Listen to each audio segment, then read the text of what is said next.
Hello bloomers, அஸ்ஸலாமு அலைக்கும். அரிசி மாவு வச்சு நிறைய பிரேக்ஃபாஸ்ட் ரெசிபி பார்த்துருப்பீங்க. இன்றைக்கி சிம்பிளாக அரிசி மாவு புட்டு எப்படி செய்கிறதுன்னு நம்ம பார்க்கலாம். அதுக்கு ஃபர்ஸ்ட்டு ஒரு பவுலில் அரிசி மாவு எடுத்துக்கோங்க. நார்மலாக நம்ம வீட்டில் இடியாப்பம் சுடுறதுக்கு வச்சுருப்போம்ல, அந்த மாவே எடுத்துக்கலாம். அதில் தேவையான அளவு சால்ட்டு போட்டுக்கோங்க. கொஞ்சம் கொஞ்சமாக தண்ணி ஊற்றி இந்த மாதிரி நல்லா மசிச்சு விட்டு பிணைஞ்சிக்கோங்க. அதோட பதம் எப்படின்னா, இப்படி கையால் உருண்டை பிடிச்சா உருண்டை ஷேப்பில் வரணும்.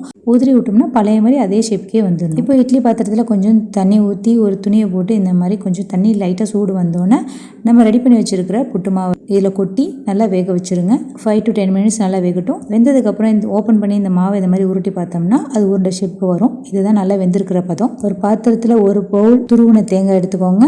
அதில் உங்களுக்கு தேவையான அளவு சுகர் ஆட் பண்ணிக்கோங்க. ப்ரௌன் சுகர் கூட இதில் ஆட் பண்ணலாம். தென் நம்ம வேக வச்சுருக்கிற புட்டை இதில் கொட்டி நல்லா மிக்ஸ் பண்ணி சுட சுட சாப்பிட்டோம்னா சுவையாக இருக்கும். நீங்களும் ட்ரை பண்ணி பாருங்கள். மறக்காமல் நம்ம சேனலை சப்ஸ்கிரைப் பண்ணி சப்போர்ட் பண்ணுங்கள். தேங்க்ஸ் ஃபார் வாட்சிங்.